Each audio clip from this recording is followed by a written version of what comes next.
Baik, bismillahirrahmanirrahim. Assalamualaikum warahmatullahi wabarakatuh. Alhamdulillahirabbil alamin. Wassalatu wassalamu ala asyrafil anbiya'i wal mursalin sayyidina Muhammadin wa ala alihi wa ashabihi ajma'in, amma ba'du. Alhamdulillah segala puji bagi Allah Subhanahu wa taala yang telah memberikan kenikmatan kepada kita, beribu-ribu kenikmatan kepada kita sehingga kita dapat mengikuti pembelajaran pada hari ini.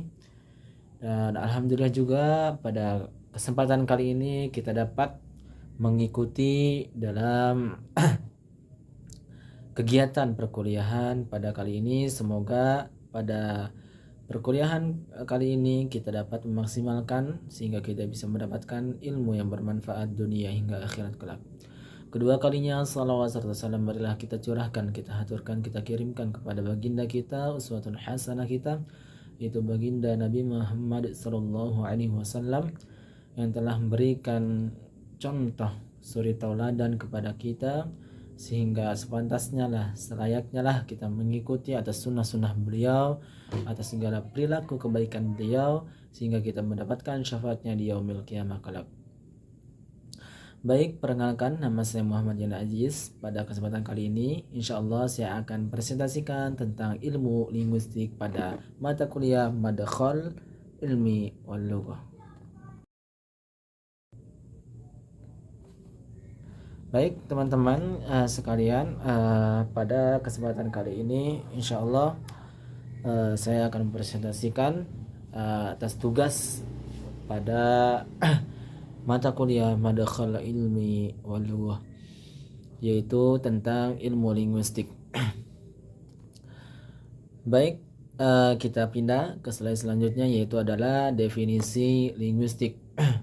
Dari definisi linguistik ini ada yang disebut dengan secara etimologi, yaitu serapan dari bahasa Inggris, atau juga bisa disebut dengan linguistik, dan imbuhan kata ini yaitu sedangkan dari linguistik sendiri terdiri dari lingua yang artinya tongue atau bisa juga disebut dengan lidah, dan pada is tersebut yang artinya elemen dari pembentuk kata yang menunjukkan arti orang yang melakukan atau kebiasaan tertentu, ya. Jadi bisa dapat kita simpulkan dari penjelasan ataupun arti tongue bisa digabungkan, itu adalah elemen dari pembentuk kata yang menunjukkan dari orang yang melakukan atau kebiasaan tertentu. Dari secara terminologi itu ada dua bagian. Yang pertama adalah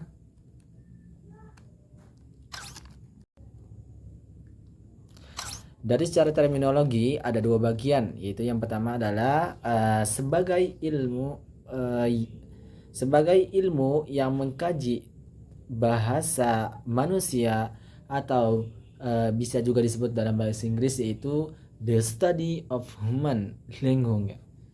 Dan kemudian dari bagian duanya itu adalah sebagai studio ilmiah tentang bahasa, atau juga bisa disebut dengan dari bahasa Inggris yaitu the scientific study of language. Kemudian kita berlanjut ke slide selanjutnya, yaitu adalah letak keilmiahan linguistik. Dari letak keilmiahan linguistik ini ada 3 bagian, teman-teman. Bagian pertama yaitu adalah eksplisit, atau juga bisa disebut dengan gamblang, tegas, terus terang, tidak berbelit-belit.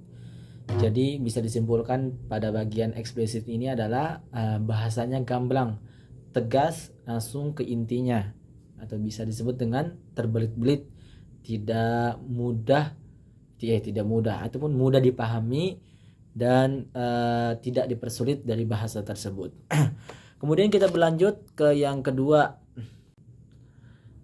yaitu yang kedua adalah sistematik, atau bisa disebut dengan mengandung makna ilmu pengetahuan yang disusun secara berurutan atau teratur, yang memiliki fakta-fakta penting saling berkaitan. Kemudian ke bagian yang terakhir ataupun bagian yang ketiga dari letak keilmiahan linguistik, itu adalah objektif, berarti menjelaskan apa adanya sesuai dengan fenomena yang terjadi, atau bisa kita artikan yaitu jelas dengan sesuai fenomena yang terjadi pada yang kita lihat.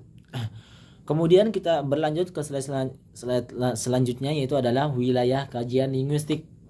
Dari wilayah kajian linguistik ini ada bagian yaitu yang bisa disebut dengan mikrolinguistik atau studi bahasa yang berkaitan dengan struktur sistem bahasa tanpa memperhatikan cara sebuah bahasa yang diperoleh, disimpan di otak, tidak pula memperhatikan mekanisme yang terlibat dalam bahasa.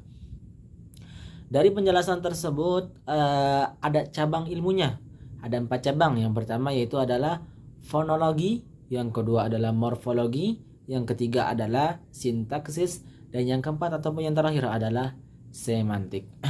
Kemudian mari kita berlanjut ke slide yang terakhir ataupun bisa disebut dengan wilayah kajian linguistik. Dari wilayah kajian linguistik ini bisa kita samakan ya, ini nyambung dari mikrolinguistik yang tadi sudah dijelaskan. Yaitu bagian yang keduanya. Dari bagian keduanya yaitu adalah makrolinguistik, adalah bidang linguistik yang mengkaji bahasa hubungannya dengan interdisipliner atau juga disebut dengan kajian gabungan dua disiplin ilmu, yakni ilmu bahasa dan ilmu lainnya, yaitu yang meliputi pragmatik, sosiolinguistik, psikolinguistik, reunolinguistik, dan lain-lain, atau disebut sebagai pengajaran bahasa, penerjemahan, perkamusan, linguistik forensik, terapi wicara, linguistik medis, dan lain-lain. Banyak sekali dari interdisipliner ini ataupun bisa disebut dengan kajian gabungan dua disiplin, yakni dalam bahasa dan ilmu lainnya, yaitu yang termasuk tadi pragmatik ya. Jadi teman-teman semoga bisa memahaminya dengan baik apa yang saya sampaikan. Ini adalah sebagian kecil bagian dari ilmu linguistik yang saya jelaskan. Dan teman-teman juga bisa mencari referensi dari yang lainnya sehingga bisa mendapatkan ilmu yang maksimal secara luas dan dapat referensi dari yang lainnya. Mungkin hanya itu yang dapat saya sampaikan, kurang dan lebihnya mohon maaf teman-teman. Dan mungkin ada kata-kata ataupun ucapan dari saya